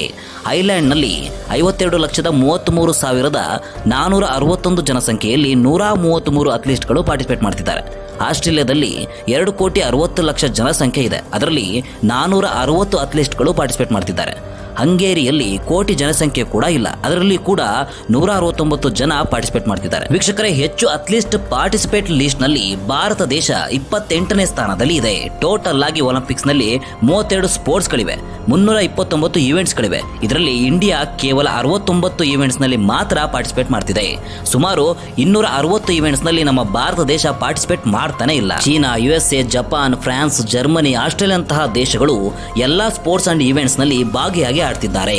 ಅದಕ್ಕೆ ಈ ದೇಶಗಳು ಹೆಚ್ಚು ಮೆಡಲ್ಸ್ ಗಳಿಸಿರುವಂತಹ ಕಂಟ್ರೀಸ್ ನಲ್ಲಿ ಟಾಪ್ ಪೊಸಿಷನ್ ಅಲ್ಲಿ ಇದ್ದಾವೆ. 8,000 ಯೂರೋ ಕುಕ್ ಐಲ್ಯಾಂಡ್ ನಿಂದ 2, 2 ಲಕ್ಷ ಯೂರೋ ಸಮೋವಾದಿಂದ 24 ಅಥ್ಲೀಟ್ಸ್ಗಳು ಹಾಗೂ ನಮ್ಮ ದೇಶದಲ್ಲಿ ಅಂದ್ರೆ 1 ಕೋಟಿ ಜನಸಂಖ್ಯೆಯಲ್ಲಿ ಒಬ್ರು ಮಾತ್ರ. ಆಕ್ಚುಲಿ ಅದು ಕೂಡ ಅಲ್ಲ, ಅದಕ್ಕಿಂತ ಕಡಿಮೆನೆ, ಅಂದ್ರೆ 0.1 ಕಡಿಮೆನೆ ಅಂತಾನೆ ಹೇಳ್ಬೋದು. ಇದಕ್ಕೆ ಮೇನ್ ರೀಸನ್ ಏನು ಅಂದ್ರೆ ಸ್ಪೋರ್ಟ್ಸ್ ಅನ್ನ ಕರಿಯರ್ ಆಗಿ ಸ್ವೀಕರಿಸದೇ ಇರೋದು. ವೀಕ್ಷಕರೇ, ಇದಕ್ಕೆ ಇಂಡಿಯಾದಲ್ಲಿ ಬೇರೆ ಸ್ಪೋರ್ಟ್ಸ್ಗೆ ರೆಕಗ್ನೈಸೇಷನ್ ಇಲ್ಲದೆ ಇರೋದು. 1990ವರೆಗೂ ಇಂಡಿಯಾದಲ್ಲಿ ಟೆನ್ನಿಸ್ ಸ್ಪೋರ್ಟ್ಸ್ ನಮ್ಮ ಇಂಡಿಯಾದಲ್ಲಿ ಪಾಪ್ಯುಲಾರಿಟಿ ಸ್ಪೋರ್ಟ್ಸ್ ಅಂತೂ ಆಗಿರೋದಿಲ್ಲ. ಆದರೆ 1996ರಲ್ಲಿ ಲಿಯಾಂಡರ್ ಫೇಸ್ ಭೂಪತಿ ಅವರು ಟೆನ್ನಿಸ್ ನಲ್ಲಿ ಬ್ರಾನ್ಸ್ ಮೆಡಲ್ ಅನ್ನು ಗಳಿಸ್ತಾರೆ. ಆಗ ಇಂಡಿಯಾದಲ್ಲಿ ಟೆನ್ನಿಸ್ ಆಡೋರು ಹೆಚ್ಚಾಗ್ತಾರೆ. 2012ರಲ್ಲಿ ಸುಶೀಲ್ ಕುಮಾರ್ ಅವರು ರೆಸ್ಲಿಂಗ್ ನಲ್ಲಿ ಪದಕ ಗೆದ್ದಾಗ ಕೇವಲ 10 ವರ್ಷಗಳಲ್ಲೇ ನಮ್ಮ ಇಂಡಿಯಾದಲ್ಲಿ ವುಮೆನ್ ರೆಸ್ಲಿಂಗ್ ಹೆಚ್ಚಾಗುತ್ತೆ, ಹಾಗೆ ಮೆನ್ಸ್ ರೆಸ್ಲಿಂಗ್ ಕೂಡ ಹೆಚ್ಚಾಗುತ್ತೆ. ವೀಕ್ಷಕರೇ, ಒಂದು ಸರಿ ಮೆಡಲ್ ಬಂತಂದ್ರೆ ಸ್ಪೋರ್ಟ್ಸ್ ನಲ್ಲಿ ಆಟೋಮೆಟಿಕ್ ಆಗಿ ರೆಕಗ್ನೈಸ್ ಹೆಚ್ಚಾಗುತ್ತೆ. ಇನ್ನು ಹೆಚ್ಚಾಗಲು ಮೊದಲು ಆ ಗೇಮ್ ಅನ್ನ ಯಾರಾದ್ರೂ ಆಡಬೇಕು ಅಲ್ವಾ. ಒಲಿಂಪಿಕ್ಸ್ ನಲ್ಲಿ ಇರುವಂತಹ ಅರ್ಧದಷ್ಟು ಗೇಮ್ಸ್ ನಲ್ಲಿ ಪಾರ್ಟಿಸಿಪೇಟ್ ಮಾಡಲ್ಲ ಅಂದ್ರೆ ಇನ್ನು ಗೇಮ್ ಹೇಗೆ ಪಾಪ್ಯುಲರ್ ಆಗುತ್ತೆ? ಆ ಗೇಮೇ ಗೊತ್ತಿಲ್ಲ ಅಂದ್ರೆ ಆ ಒಲಿಂಪಿಕ್ಸ್ ನಲ್ಲಿ ಅವರು ಆಡೋದಾದ್ರೂ ಹೇಗೆ? ಇದಕ್ಕೆ ರೀಸನ್ ಏನು ಅಂತ ನೋಡೋದಾದ್ರೆ ನಮ್ಮ ಇಂಡಿಯಾದಲ್ಲಿ ಸ್ಪೋರ್ಟ್ಸ್ ಕಲ್ಚರ್ ಅನ್ನ ಎಜುಕೇಶನ್ ಮಾಡೋ ಪ್ರಮೋಟ್ ಇಲ್ಲದೆ ಇರೋದೇ. ವೀಕ್ಷಕರೇ, ನಮ್ಮ ಶಾಲೆಗಳಲ್ಲಿ PT ಪೀರಿಯಡ್ ಬಂದ್ರೆ ಸಾಕು, ಮ್ಯಾಥ್ಸ್ ಟೀಚರ್ ಬಂದು ಕ್ಲಾಸ್ ಮಾಡೋದು. PT ಪೀರಿಯಡ್ ನಲ್ಲಿ ನಮಗೆ ಎಕ್ಸ್ಟ್ರಾ ಕ್ಲಾಸ್ ತಗೊಳ್ಳೋದೇ ಆಗುತ್ತೆ. ಇನ್ಯಾವಾಗ ಸ್ಟೂಡೆಂಟ್ಸ್ ಸ್ಪೋರ್ಟ್ಸ್ ನಲ್ಲಿ ಪಾರ್ಟಿಸಿಪೇಟ್ ಮಾಡೋದು ಮತ್ತೆ ಹೊಸ ಸ್ಪೋರ್ಟ್ಸ್ ಬಗ್ಗೆ ತಿಳ್ಕೊಳ್ಳೋದಾದ್ರೂ ಹೇಗೆ? ಚೀನಾದಲ್ಲಿ ನೋಡಿ, ಎಕ್ಸಾಂಪಲ್ ಆಗಿ ಚಿಕ್ಕ ಮಕ್ಕಳು ಸ್ಪೋರ್ಟ್ಸ್ ನಲ್ಲಿ ಪಾರ್ಟಿಸಿಪೇಟ್ ಮಾಡಲೇಬೇಕು. ಮತ್ತು ಅಮೆರಿಕದಲ್ಲಿ ಎಜುಕೇಶನ್ ಜೊತೆಗೇನೆ ಎಕ್ಸ್ಟ್ರಾ ಕಲ್ಚರ್ ಆಕ್ಟಿವಿಟೀಸ್ ಆಗಿ ಇದನ್ನ ರೂಢಿ ಮಾಡ್ಕೊಂಡು ಬರ್ತಿರ್ತಾರೆ. ಬಾಕ್ಸಿಂಗ್ ಆಗ್ಬೋದು, ಚೆಸ್, ಮ್ಯೂಸಿಕ್ ಕೂಡ ಆಗ್ಬೋದು. ಈ ತರ ಏನಾದ್ರೂ ಒಂದು ಮಕ್ಕಳಿಗೆ ಏನ್ ಇಂಟ್ರೆಸ್ಟ್ ಇರುತ್ತೋ ಅದು ಅವರು ಕಲಿಲೇಬೇಕು. ಕೊರಿಯಾದಲ್ಲೂ ಕೂಡ ಸೇಮ್ ಹೀಗೆ ಇರುತ್ತೆ. ಅಂಡ್ ಜಪಾನ್ ನಲ್ಲೂ ಕೂಡ ಇದೇ ಕಂಡೀಷನ್ ಆಗಿ ಕಲಿಲೇಬೇಕು, ಇಲ್ಲ ಅಂದ್ರೆ ಅವರು ಬಿಡೋದಿಲ್ಲ. ಇನ್ನು ಯುರೋಪಿಯನ್ ಎಜುಕೇಶನ್ ಕಂಟ್ರೀಸ್ ಗಳಲ್ಲಿ ಸ್ಟೂಡೆಂಟ್ಸ್ ಗಳು ಸ್ಟಡೀಸ್ ಜೊತೆಗೇನೆ ಯಾವ್ದಾದ್ರು ಒಂದು ಸ್ಪೋರ್ಟ್ಸ್ ಅನ್ನ ಸೆಲೆಕ್ಟ್ ಮಾಡ್ಕೊಳ್ಳೇಬೇಕು, ಲೈಕ್ ಫುಟ್ಬಾಲ್, ಚೆಸ್ ಯಾವ್ದಾದ್ರು. ಬಟ್ ನಮ್ಮ ಇಂಡಿಯಾದಲ್ಲಿ ಹಾಗಲ್ಲ. Maths, science important. ಇದಿಲ್ಲದೆ ನೀವು ಬೇರೆ ಕಲ್ತ್ರೆ ನೀವು ಜೀವನದಲ್ಲಿ ಉದ್ಧಾರ ಆಗಲ್ಲ ಅಂತ ಸ್ಟೂಡೆಂಟ್ಸ್ ಮೇಲೇನೆ ಗೋಬೆ ಕೂರಿಸ್ತಾರೆ. ಈವನ್ ಸ್ಕೂಲ್ ನಲ್ಲೂ ಕೂಡ ಟೀಚರ್ಸ್ ಗಳು ಸ್ಪೋರ್ಟ್ಸ್ ಕಲ್ತ್ರೆ ನಿಮ್ಗೆ ಊಟ ಹಾಕುತ್ತಾ, ಕೆಲಸ ಸಿಗುತ್ತಾ ಅಂತ ಬ್ಲೇಮ್ ಮಾಡ್ತಾರೆ. ಇನ್ನು ಲಾಟ್ ಆಫ್ ಮನಿ. ಇಂಡಿಯಾದಲ್ಲಿ ಗ್ರಾಸ್ ರೂಟ್ಸ್ ಲೆವೆಲ್ ಸ್ಪೋರ್ಟ್ಸ್ಗೆ ಹೈಯೆಸ್ಟ್ ಅಲೋಕೇಶನ್ ಬಜೆಟ್ ಎಷ್ಟು ಗೊತ್ತಾ? 900 ಕೋಟಿ. ಅಷ್ಟಕ್ಕೂ ಗ್ರಾಸ್ ರೂಟ್ಸ್ ಲೆವೆಲ್ ಸ್ಪೋರ್ಟ್ಸ್ ಅಂದ್ರೆ ಏನಂತ ಯೋಚನೆ ಮಾಡ್ತಿದ್ದೀರಾ? ಇಂಡಿಯಾದಲ್ಲಿರುವಂತಹ ಪ್ರತಿಯೊಬ್ಬ ಸ್ಟೂಡೆಂಟ್ಸ್ಗೂ ಅಲಾಟ್ ಮಾಡಿರುವಂತಹ ಹಣ, ಅದರಲ್ಲಿ ಕೆಲಸ ಮಾಡೋರಿಗೆ ಸ್ಯಾಲರೀಸ್ಗೆ ಸರಿ ಹೋಗುತ್ತೆ, ಉಳಿದಿದ್ದು ಗ್ರೌಂಡ್ ಮೇಂಟೆನೆನ್ಸ್ಗೆ ಅಂತ ಸರಿ ಮಾಡ್ತಾರೆ. ಇನ್ನು PT ಸರ್ಗೆ ಸ್ಯಾಲರೀಸ್, ಇದರಲ್ಲಿ ನಿಜವಾಗ್ಲೂ 1% ಕೂಡ ಸ್ಟೂಡೆಂಟ್ಸ್ಗೆ ಇದು ಅನ್ವಯಿಸ್ತಿಲ್ಲ. ಇದರಲ್ಲಿ ಸ್ಟೂಡೆಂಟ್ಸ್ಗೆ ಅಂತ ಸ್ಪೋರ್ಟ್ಸ್ ಎಕ್ವಿಪ್ಮೆಂಟ್ಗೆ ಅಟ್ಯಾಚ್ ಮಾಡ್ತಾರೆ. ರೀಸೆಂಟ್ ಆಗಿ ಕೆಲವು ಸರ್ಕಾರಗಳು ಫ್ರೀ ಬಸ್ ಅಂತ ಮಾಡಿರ್ತಾರೆ, ಅದು ಮಹಿಳೆಯರಿಗೆ ಮಾತ್ರ ಅಂತ. ಅದರಲ್ಲಿ ಎಷ್ಟು ಸಾವಿರ ಕೋಟಿ ಲಾಸ್ ಆಗಿರ್ಬೋದು ಅಂತ ನೀವೇ ಯೋಚನೆ ಮಾಡಿ. ಇನ್ನು ಉಳಿದ ಸರ್ಕಾರದಲ್ಲಿ ಬೇರೆ ಏನಕ್ಕೆಲ್ಲ ಕೆಲಸಕ್ಕೆ ಬಾರದೇ ಇರೋದಕ್ಕೆಲ್ಲ ಯೂಸ್ ಮಾಡ್ತಿದ್ದಾರೆ. ಬಿಹಾರ ಸರ್ಕಾರದಲ್ಲಿ ಕೆಲವು ಕಡೆ ಬ್ರಿಡ್ಜ್ ನಿರ್ಮಾಣಕ್ಕೆ ಅಂತ 300 ಕೋಟಿ ವೆಚ್ಚ ಮಾಡಿದ್ದಾರೆ. ಆ ಬ್ರಿಡ್ಜ್ ನೋಡ್ತೀರಾ ಹೇಗಿದೆ ಅಂತ? ಇನ್ನು ಯಾವ ಮೂಲೆಗೆ ಸಾಕಾಗುತ್ತೆ ಈ 900 ಕೋಟಿ ಇಡೀ ಭಾರತದ ಸ್ಟೂಡೆಂಟ್ಸ್ಗಳಿಗೆ? ನಮ್ಮ ಪ್ರಜೆಗಳ ಮೆಂಟಾಲಿಟಿನೇ ಹೀಗೇನೆ. ಬಜೆಟ್ನಲ್ಲಿ ಸ್ಪೋರ್ಟ್ಸ್ಗೆ ಎಷ್ಟು ಅಲಾಟ್ ಮಾಡಿರ್ತಾರೆ ಅಂತ ನೋಡೋದೇ ಇಲ್ಲ. ಫ್ರೀ ಸ್ಕೀಮ್ ಏನ್ ಕೊಟ್ಟಿದ್ದಾರೆ, ತಿಂಗಳಿಗೆ ನಮಗೆ ಎಷ್ಟು ಬರುತ್ತೆ ಅಂತ ಇಂಥದನ್ನೇ ನೋಡ್ತಾರೆ. ನಮ್ಮ ಕಂಟ್ರಿ ಟೋಟಲ್ ಆಗಿ ಸ್ಪೋರ್ಟ್ಸ್ ಮಿನಿಸ್ಟ್ರಿ ಬಜೆಟ್ ಎಷ್ಟು ಅಂತ ಗೊತ್ತಾ? 900 ಕೋಟಿ ಸೇರಿ 3442 ಕೋಟಿಗಳು. ವೀಕ್ಷಕರೇ, ಆದ್ರೆ ನಮ್ಮ ಪಕ್ಕ ದೇಶ ಆದಂತಹ ಚೀನಾ ದೇಶವು ಸ್ಪೋರ್ಟ್ಸ್ಗೆ ಅಂತ ಎಷ್ಟು ಅಲೋಟ್ ಮಾಡಿದೆ ಗೊತ್ತಾ? ಸುಮಾರು $3.2 ಬಿಲಿಯನ್. ಅಂದ್ರೆ ನಮ್ಮ ದೇಶದ ಕರೆನ್ಸಿಗೆ ಹೋಲಿಸ್ಕೊಂಡ್ರೆ ಸುಮಾರು 26,805 ಕೋಟಿಗಳು.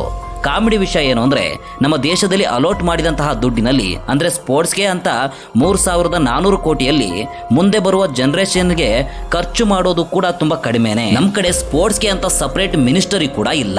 Ministry of youth affairs and sports ನಲ್ಲಿ ಸ್ಪೋರ್ಟ್ಸ್ ಕೂಡ ಇನ್ಕ್ಲೂಡ್ ಆಗಿದೆ. ಇನ್ನು 2023ರಲ್ಲಿ ರಿಟರ್ನ್ ಮಾಡಿದಂತಹ ಆನ್ಯುವಲ್ ರಿಟರ್ನ್ ನಲ್ಲಿ ಅವರು ಆಬ್ಜೆಕ್ಟಿವ್ಸ್ ಬಗ್ಗೆ ಹೇಳಿದ್ದಾರೆ. ಅದರಲ್ಲಿ ಅವರು ಹೇಳಿರುವ ಪ್ರಕಾರ 11 ಏರಿಯಾಸ್ ಡೀಲ್ ಮಾಡಬೇಕು ಅಂತ. ಅದರಲ್ಲಿ ಎಜುಕೇಶನ್ ಕೂಡ ಇದೆ, ಎಂಪ್ಲಾಯ್ಮೆಂಟ್ ಅಂಡ್ ಸ್ಕಿಲ್ ಡೆವಲಪ್ಮೆಂಟ್ ಕೂಡ ಇದೆ, ಎಂಟರ್ಪ್ರೆನರ್ಶಿಪ್ ಇವೆಲ್ಲವೂ ಕೂಡ ಇದೆ. ಇದು ಒಂದು ಡಿಪಾರ್ಟ್ಮೆಂಟ್ ಮಾತ್ರ. ಉಳಿದಂತಹ ಲೀಸ್ಟ್ ಸ್ಕ್ರೀನ್ ಮೇಲೆ ತೋರಿಸ್ತೀನಿ ನೋಡಿ. ಇದರಲ್ಲಿ ನಿಜವಾಗ್ಲೂ ಸ್ಪೋರ್ಟ್ಸ್ಗೆ ಎಂಕರೇಜ್ ಮಾಡಿರೋದು ತುಂಬಾ ಕಡಿಮೆನೆ. ಅವರು ಕೆಲಸ ಮಾಡದೆ ಹೋದ್ರೂ ಕೇಳೋರಿರೋಲ್ಲ. ಮೊನ್ನೆ ನೀಟ್ ಎಕ್ಸಾಮ್ ಪೇಪರ್ ಲೀಕ್ ಆದಾಗ ಇಂಡಿಯಾ ಪೂರ್ತಿ ಫೈಟ್ ಮಾಡಿದ್ರು, ಯಾಕಂದ್ರೆ ಅದು ಸ್ಟಡಿಗೆ ಸಂಬಂಧಿಸಿದ್ದು. ಹಾಗಾಗಿ 2011 ಕಾಮನ್ವೆಲ್ತ್ ಗೇಮ್ ನಲ್ಲಿ 1,40,000 ಕೋಟಿ ಸ್ಕ್ಯಾಮ್ ಆಯ್ತು. ಎಷ್ಟು ಜನ ಫೈಟ್ ಮಾಡಿದ್ರು ಇದು ಯಾರಿಗೂ ಗೊತ್ತಿಲ್ಲ ಕೂಡ. ಇದನ್ನ ಅಧಿಕಾರಿಗಳು ತಲೆ ಕೆಡಿಸ್ಕೊಳ್ಳೂ ಇಲ್ಲ, ಯಾಕಂದ್ರೆ ಪ್ರಜೆಗಳು ಕೇಳದೆ ಇರೋದಕ್ಕೆ. ನಿಜವಾಗ್ಲೂ ಆ 3,000 ಕೋಟಿಯನ್ನ ಸರಿಯಾಗಿ ಖರ್ಚು ಮಾಡಿದ್ರೆ ಇಂಡಿಯನ್ ಸ್ಪೋರ್ಟ್ಸ್ ನಲ್ಲಿ ಮ್ಯಾಕ್ಸಿಮಮ್ ಆಗಿ ಇಂಪ್ರೂವ್ಮೆಂಟ್ ತರಬಹುದು. ಯಾಕಂದ್ರೆ ನಮ್ಮ ಅಥ್ಲೆಟ್ಸ್ಗೆ ಸ್ವಲ್ಪ ಸಪೋರ್ಟ್ ಮಾಡಿದ್ರು ಕೂಡ ಹೋಗಿ ಏನೋ ಒಂದು ಸಾಧನೆ ಮಾಡಿ ಬರ್ತಾರೆ. ಇನ್ನು ಒಳ್ಳೆ ಸಪೋರ್ಟ್ ಮಾಡಿದ್ರೆ ನೀವೇ ಯೋಚನೆ ಮಾಡಿ ಇನ್ನು ಎಷ್ಟು ವಂಡರ್ಸ್ ಅನ್ನ ಮಾಡಬಹುದು ಅಂತ. ಮುಂದಿನ ಜನರೇಷನ್ಗೆ ಸ್ಪೋರ್ಟ್ಸ್ ನಲ್ಲಿ ಅಷ್ಟು ಎಫೆಕ್ಟಿವ್ ಆಗಿರೋ ಸಪೋರ್ಟ್ ಯಾವ ಗೌರ್ಮೆಂಟ್ ಕೂಡ ಇದುವರೆಗೂ ಕೊಟ್ಟಿಲ್ಲ. ಇನ್ಸಫಿಷಿಯೆಂಟ್ ಇನ್ಫ್ರಾಸ್ಟ್ರಕ್ಚರ್ ಮತ್ತೆ ಇಂಡಿಯಾದಲ್ಲಿ ಕ್ರಿಕೆಟ್ ಗ್ರೌಂಡ್ಗಳಿಗಂತೂ ಕೊರತೆನೇ ಇಲ್ಲ, ಬೇಕಾದಷ್ಟಿದೆ. ಆದ್ರೆ ಹಾಕಿ ಸ್ಟೇಡಿಯಂ 40 ಕೂಡ ಇಲ್ಲ. 72 ಫುಟ್ಬಾಲ್ ಸ್ಟೇಡಿಯಂಗಳಿದಾವೆ. ಇನ್ನು ಉಳಿದಿರೋ ಗೇಮ್ಸ್ಗಳ ಬಗ್ಗೆ ಅಧೋಗತಿ ಮರ್ತೆ ಹೋಗಬೇಕು ಅಷ್ಟೇ. ಈ ತರ ಸ್ಟೇಡಿಯಂಸ್ ಇದ್ರೂ ಕೂಡ ಸರಿಯಾದಂತಹ ಫೆಸಿಲಿಟಿ ಅಲ್ಲಿ ಇರೋದಿಲ್ಲ. ಇಂಡಿಯಾದಲ್ಲಿರುವಂತಹ ಫೇಮಸ್ ಅಥ್ಲೆಟ್ ಒಬ್ರು ಇದ್ರ ಬಗ್ಗೆ ಒಂದು ಕಂಪ್ಲೇಂಟ್ ಕೂಡ ಮಾಡಿದ್ರು. ಇನ್ನು world class training facilities, edge equipment, coaches ಇವರ ಬಗ್ಗೆ ಹೇಳಬಾರ್ದು. ನೋಡ್ಬೇಕಂದ್ರೆ ಕೋಚಸ್ ಮೇಲೆ ಅತ್ಯಾಚಾರ ಎಲಿಗೇಷನ್ ತುಂಬಾ ಕಾಮನ್ ಆಗೇ ಆಗ್ಬಿಟ್ಟಿದೆ. ನಮ್ಮವರಿಗೆ ಅದನ್ನ ಹಚ್ಕೊಳ್ಳೋಕೆ ಟೈಮ್ ಕೂಡ ಇಲ್ಲ ಪಾಪ. ಇನ್ನು ಸರಿಯಾದಂತಹ ಎಕ್ವಿಪ್ಮೆಂಟ್ಸ್ ಅಂದ್ರೆ ಬಾಕ್ಸಿಂಗ್ ಮಾಡೋರಿಗೆ ಅಂಡ್ ಶೂಸ್ ಇಲ್ಲದೆ ರನ್ನಿಂಗ್ ಮಾಡೋರು, ಓಪನ್ ಏರಿಯಾದಲ್ಲಿ ಬ್ಯಾಡ್ಮಿಂಟನ್ ಈ ತರ ಆಡೋರಿಗೆ ಇಂಡಿಯಾದಲ್ಲಿ ಕೊರತೆನೇ ಇಲ್ಲ. ಸ್ಪೋರ್ಟ್ಸ್ ಅಂದ್ರೆ ಟ್ಯಾಲೆಂಟ್ ಒಂದೇ ಅಲ್ಲ, ಪ್ರಾಕ್ಟೀಸ್ ಇರಬೇಕು. ಅಂತಹ ಪ್ರಾಕ್ಟೀಸ್ ಇಲ್ಲದೆ ಇದ್ರೆ ಉಪಯೋಗ ಇರೋದಿಲ್ಲ. ಮತ್ತೆ ಕೋಚ್ ಅಂದ್ರೆ ಕ್ರಿಕೆಟ್ಗೆ ಬಿಟ್ರೆ ಇಂಡಿಯಾಗೆ ಬಂದು ಕೋಚಿಂಗ್ ಮಾಡಿದಂತಹ ವರ್ಲ್ಡ್ ಕ್ಲಾಸ್ ಕೋಚಿಂಗ್ ಎಷ್ಟು ಜನ ಇದ್ದಾರೆ ಅಂತ ನೀವೇ ಹೇಳಿ ನೋಡೋಣ. ವೀಕ್ಷಕರೇ, ಅಷ್ಟೆಲ್ಲ ಯಾಕೆ ಫುಟ್ಬಾಲ್ ಸ್ಟಾರ್ ನಮ್ಮ ಸುನಿಲ್ ಚೆಟ್ರಿ ಅವರು ಪ್ರಪಂಚದಲ್ಲಿ ಹೆಚ್ಚು ಗೋಲ್ ಮಾಡಿದಂತಹ ಲೀಸ್ಟ್ ನಲ್ಲಿ ಟಾಪ್ 3 ಅಲ್ಲಿ ಬರ್ತಾರೆ. ಇವರಿಗೆ ರೆಕಗ್ನೈಸೇಷನ್ ಯಾವಾಗ ಬಂತು ಅಂತ ನೀವೇ ಹೇಳಿ ನೋಡೋಣ. ರೀಸೆಂಟ್ ಇನ್ಸಿಡೆಂಟ್ ಏನಂದ್ರೆ ಫುಟ್ಬಾಲ್ ನಲ್ಲಿ ಇಲ್ಲಿಗಲ್ ಗೋಲ್ ಅನ್ನ ಮಾಡಿ ಕತ್ತರ್ ದೇಶ ಗೆದ್ದಿತ್ತು. ಇದ್ರ ಬಗ್ಗೆ ಎಷ್ಟು ಜನಕ್ಕೆ ಗೊತ್ತು ನೀವೇ ಹೇಳಿ. ಅದೇ ಕ್ರಿಕೆಟ್ ನಲ್ಲಿ ಏನಾದರೂ ನಡೆದಿದ್ರೆ ಮಾತ್ರ ಟ್ವಿಟರ್, ಫೇಸ್ಬುಕ್, ಇನ್ಸ್ಟಾಗ್ರಾಮ್ ನಲ್ಲಿ ಅಂತ ಫುಲ್ ವೈರಲ್ ಆಗಿರ್ತಿತ್ತು. ವೀಕ್ಷಕರೇ, ನಮ್ಮ ಕಡೆ ಇಂಟರ್ನ್ಯಾಷನಲ್ ಟೂರ್ನಮೆಂಟ್ಸ್ ಗಳು ಜರುಗೋದು ತುಂಬಾ ಕಡಿಮೆನೆ. ಕೇವಲ football, cricket and hockey, recent ಆಗಿ ಬ್ಯಾಡ್ಮಿಂಟನ್ ಅಂಡ್ ಶೂಟಿಂಗ್ ಕೂಡ ಹೇಳಾದ್ವು. ಉಳಿದಂತಹ ಟೂರ್ನಮೆಂಟ್ಸ್ ಗೇಮ್ಸ್ಗಳು ತುಂಬಾ ಕಡಿಮೆನೆ. ಇದು ಕೂಡ ಒಲಿಂಪಿಕ್ಸ್ ನಲ್ಲಿ ಇಂಡಿಯಾ ಹಿಂದೆ ಬೀಳಲು ಕಾರಣ ಅಂತಾನೆ ಹೇಳ್ಬೋದು. ರೆಕಗ್ನೈಸ್ ಪ್ಲೇಯರ್ಸ್ ಇದು ಇಂಡಿಯಾದಲ್ಲಿ ಬಿಗ್ಗೆಸ್ಟ್ ರೀಸನ್ ಅಂತಾನೆ ಹೇಳ್ಬೋದು. ನೀವೇ ನೋಡಿ, ಎಲ್ಲಾದ್ರೂ ವಾಲಿಬಾಲ್ ಟೂರ್ನಮೆಂಟ್ ನಡೀತಾ ಇದ್ರೆ ಅಬ್ಸರ್ವ್ ಮಾಡಿ ನೋಡಿ ಎಷ್ಟು ಪ್ಲೇಯರ್ಸ್ ಇರ್ತಾರೆ ಚೆನ್ನಾಗಿ ಆಡೋರು ಅಂತ. ಇದುವರೆಗೂ ಇಂಡಿಯನ್ ವಾಲಿಬಾಲ್ ಟೀಮು ಒಂದ್ ಸೈಡ್ನು ಒಲಿಂಪಿಕ್ಸ್ ನಲ್ಲಿ ಕ್ವಾಲಿಫೈ ಆಗಿಲ್ಲ. ಇನ್ಫ್ಯಾಕ್ಟ್ ವರ್ಲ್ಡ್ ಚಾಂಪಿಯನ್ಶಿಪ್ ನಲ್ಲಿ ಪೋಟಿ ಮಾಡಿದ್ರು ಕೂಡ ಆದ್ರೆ ಅಲ್ಲಿ ಗೆಲ್ಲೋದಕ್ಕೆ ಸಾಧ್ಯ ಆಗಿಲ್ಲ. ರೀಸನ್ ಕರೆಕ್ಟ್ ಪ್ಲೇಯರ್ಸ್ನ ಸೆಲೆಕ್ಟ್ ಮಾಡದೇ ಇರೋದು. ಇರೋ ಪ್ಲೇಯರ್ಸ್ ಜೊತೆನೇ ಅಡ್ಜಸ್ಟ್ ಆಗ್ತಾರೆ, ಸರಿಯಾಗಿ ಆಡದೇ ಇರೋರನ್ನ ದುಡ್ಡು ಇಸ್ಕೊಂಡು ಸೆಲೆಕ್ಟ್ ಮಾಡೋದು. ಇನ್ನೊಂದು ಕರಪ್ಷನ್ ಅಂಡ್ ಪೊಲಿಟಿಕ್ಸ್. ಬೋನ್ ಆಗಿ ರನ್ ಆಗ್ತಿರೋ ಬೋರ್ಡ್ ಇರೋದು ಅಂದ್ರೆ ಅದು ಕ್ರಿಕೆಟ್ ಬೋರ್ಡ್ ಮಾತ್ರ. ರೀಸೆಂಟ್ ಆಗಿ ಅದರಲ್ಲೂ ಕೂಡ ಪೊಲಿಟಿಕ್ಸ್ ಇನ್ವಾಲ್ವ್ ಆಗಿದೆ. ವೀಕ್ಷಕರೇ, ಇನ್ನು ಉಳಿದಿರೋ ಗೇಮ್ಸ್ ನ ಮ್ಯಾನೇಜ್ ಮಾಡೋದು ಗವರ್ನಮೆಂಟ್ ಅಂಡ್ ಪೊಲಿಟಿಕ್ಸ್ ಲೀಡರ್ಸ್ ಮಾತ್ರ. ಇದರಲ್ಲೂ ಕೂಡ ಸ್ಟೇಟ್ ರಿಸರ್ವೇಶನ್ ಸ್ಟಾರ್ಟ್ ಆಗಿರುತ್ತೆ. ಒಂದು ಸ್ಟೇಟ್ ನಲ್ಲಿ ಪ್ಲೇಯರ್ಸ್ಗೆ ಹೆಚ್ಚು ಪ್ರಿಫರೆನ್ಸ್ ಕೊಡಬೇಕು ಎಂಬುದಾಗಿ. ಲಾಸ್ಟ್ ರೀಸನ್ ಬಂದು ಕ್ರಿಕೆಟ್ ಕೂಡ ಸ್ಪೋರ್ಟ್ಸ್, ಬಟ್ ಉಳಿದಿರೋ ಸ್ಪೋರ್ಟ್ಸ್ಗೆ ಇದು ಅಡ್ಡಿ ಆಗಿದೆ. ಯಾಕಂದ್ರೆ ಕ್ರಿಕೆಟ್ ಬೋರ್ಡ್ ನಲ್ಲಿ ಕ್ರಿಕೆಟ್ ನ ಕಮರ್ಷಿಯಲ್ ಮಾಡೋದ್ರಲ್ಲಿ ಸಕ್ಸಸ್ ಆಗಿದೆ. ಇದರಲ್ಲಿ ಹಣ ಹೆಚ್ಚಿಗೆ ಇರುತ್ತೆ. ಕೇವಲ ಇಂಡಿಯಾದಲ್ಲಿರುವಂತಹ ಕ್ರಿಕೆಟ್ ಡೆವಲಪ್ಮೆಂಟ್ ಮಾಡೋದಕ್ಕೋಸ್ಕರ 286.9 ಕೋಟಿ ಖರ್ಚು ಮಾಡಿದ್ದಾರೆ. ಅದು 2021ರಲ್ಲಿ. ಈ ಇಯರ್ ರಿಪೋರ್ಟ್ ಬಂದಿಲ್ಲ, ಹಾಗಾಗಿ ರಿಪೋರ್ಟ್ ಗೊತ್ತಿಲ್ಲ. ಬಟ್ ಎಸ್ಟಿಮೇಷನ್ ಬಂದು 400 ಕೋಟಿಗೂ ಹೆಚ್ಚು ಅಂತಾನೆ ಹೇಳ್ಬೋದು. ಕೇವಲ ಸ್ಟೇಟ್ ಕ್ರಿಕೆಟ್ ಬೋರ್ಡ್ಗೆ ಸ್ಪೆಂಡ್ ಮಾಡಿದ್ದಾರೆ. ವೀಕ್ಷಕರೇ, ಇದಕ್ಕೂ ಗೌರ್ನಮೆಂಟ್ಗೂ ಯಾವುದೇ ಸಂಬಂಧ ಇರೋದಿಲ್ಲ. ಇವರು ಇಷ್ಟೆಲ್ಲ ಕ್ರಿಕೆಟ್ಗೆ ಯೂಸ್ ಮಾಡ್ತಿದ್ದಾರೆ, ಜೊತೆಗೆ ಪ್ರಮೋಟ್ ಮಾಡ್ತಿದ್ದಾರೆ. ಹಾಗಾಗಿ ಕ್ರಿಕೆಟ್ ಇಷ್ಟು ದೊಡ್ಡದಾಗಿ ಬೆಳೆಯಲು ಕಾರಣವಾಗಿದೆ. ಉಳಿದಿರುವಂತಹ ಸ್ಪೋರ್ಟ್ಸ್ಗೂ ಇದೇ ರೀತಿ ಸಪೋರ್ಟ್ ಮಾಡಿದ್ರೆ ಅದು ಕೂಡ ಬೆಳೆಯುತ್ತೆ ಅಲ್ವಾ. ಅದಕ್ಕೆ ಕ್ರಿಕೆಟ್ ಮೇನ್ ರೀಸನ್ ಅಲ್ವೇ ಅಲ್ಲ, ನಮ್ಮ ಮೆಂಟಾಲಿಟಿ ರೀಸನ್ ಅಂತಾನೆ ಹೇಳ್ಬೋದು. ಇನ್ನೊಂದೇನಂದ್ರೆ ಮೀಡಿಯಾ. ನೀವು ಸ್ಪೋರ್ಟ್ಸ್ ನೋಡಿದ್ರೆ ಹೆಚ್ಚು ಮೆಜಾರಿಟಿ ಕ್ರಿಕೆಟ್ಗೆ ಇರುತ್ತೆ, ಉಳಿದ ಸ್ಪೋರ್ಟ್ಸ್ಗೂ ಇರುತ್ತೆ. ನಮ್ಮ ಜನ ಕ್ರಿಕೆಟನ್ನು ಹವ್ಯಾಸವಾಗಿ ಮಾಡ್ಕೊಂಡಿದ್ದಾರೆ. ಕ್ರಿಕೆಟ್ ಎಲ್ಲರನ್ನ ಅಟ್ರ್ಯಾಕ್ಟ್ ಮಾಡಿದೆ. ಉಳಿದ ಸ್ಪೋರ್ಟ್ಸ್ ಅಟ್ರ್ಯಾಕ್ಟ್ ಮಾಡದೇ ಇರೋದೇ ದುಃಖಕರ ವಿಷಯವಾಗಿದೆ. ಇದು ನಮ್ಮ ಮೆಂಟಾಲಿಟಿಗೆ ಸಂಬಂಧಿಸಿದ್ದು ಬಿಟ್ಟರೆ ಕ್ರಿಕೆಟ್ ತಪ್ಪು ಅಂತ ಹೇಳ್ತಿಲ್ಲ. ನೆಕ್ಸ್ಟ್ ಏನಂದರೆ, ಸದ್ಯಕ್ಕೆ ಒಲಿಂಪಿಕ್ಸ್ನಲ್ಲಿ ಇಂಡಿಯಾ ಪಾರ್ಟಿಸಿಪೇಟ್ ಮಾಡೋ ಪ್ಲೇಯರ್ಸ್ಗಳು ತುಂಬಾ ಇಂಪ್ರೂವ್ ಆಗ್ತಿದ್ದಾರೆ. 2012ರಿಂದ ಯಾವ ಇಯರ್ನಲ್ಲೂ ಕೂಡ ನಮ್ಮ ಇಂಡಿಯಾ 100ಕ್ಕಿಂತ ಹೆಚ್ಚು ಅಥ್ಲೆಟ್ ಮೇಲೆ ಹೋಗಲಿಲ್ಲ. ಹೈಯೆಸ್ಟ್ ಬಂದ್ಬಿಟ್ಟು 83, ಅದು ಕೂಡ 2012ರಲ್ಲಿ ಪಾರ್ಟಿಸಿಪೇಟ್ ಮಾಡಿದ್ರು. ಲಾಸ್ಟ್ 3 ಒಲಿಂಪಿಕ್ಸಿಂದ ಇಂಡಿಯಾದಿಂದ 100 ಅಥ್ಲೆಟ್ಗಿಂತ ಹೆಚ್ಚು ಪಾರ್ಟಿಸಿಪೇಟ್ ಮಾಡ್ತಿದ್ದಾರೆ. ಇದನ್ನು ಗುಡ್ ನ್ಯೂಸ್ ಅಂತ ಹೇಳಬೇಕೋ ಏನೋ ಗೊತ್ತಿಲ್ಲ. ಹೆಚ್ಚಿಗೆ ಆಗಿದ್ರೆ ನಮ್ಮ ದೇಶಕ್ಕೆ ಒಳ್ಳೆಯದಲ್ಲ. ಖೇಲೋ ಇಂಡಿಯಾದಿಂದ ಸ್ಪೋರ್ಟ್ಸ್ ಹೆಚ್ಚಿಗೆ ಆಗಬೇಕು ಅಂತ ಟ್ರೈ ಮಾಡ್ತಿದ್ದಾರೆ, ಆದರೆ ಇಂಪ್ರೂವ್ ಇನ್ನೂ ಕಂಡಿಲ್ಲ. ಇನ್ನು ಇಂಪ್ರೂವ್ ಆಗಬೇಕು ಅಂದರೆ 30ರಿಂದ 40 ವರ್ಷ, ಅದು ಕೂಡ ಕಾನ್ಸಂಟ್ರೇಟ್ ಇಟ್ಕೊಂಡು ಮಾಡಿದ್ರೆ ಅನ್ಸುತ್ತೆ. ವೀಕ್ಷಕರೇ, ಈ ವಿಡಿಯೋ ನಿಮಗೆ ಇನ್ಫಾರ್ಮೇಟಿವ್ ಆಗಿದ್ರೆ ಲೈಕ್ ಮಾಡಿ, ಹಾಗೆ ನಿಮ್ಮ ಸ್ನೇಹಿತರಿಗೆ ಶೇರ್ ಮಾಡಿ, ಹಾಗೆ ಇನ್ನಷ್ಟು ಮಾಹಿತಿಗಳಿಗಾಗಿ ನಮ್ಮ ಚಾನಲ್ಗೆ ಸಬ್ಸ್ಕ್ರೈಬ್ ಮಾಡ್ಕೊಳ್ಳೋದನ್ನ ಮರಿಬೇಡಿ. ಧನ್ಯವಾದಗಳು ವೀಕ್ಷಕರೇ.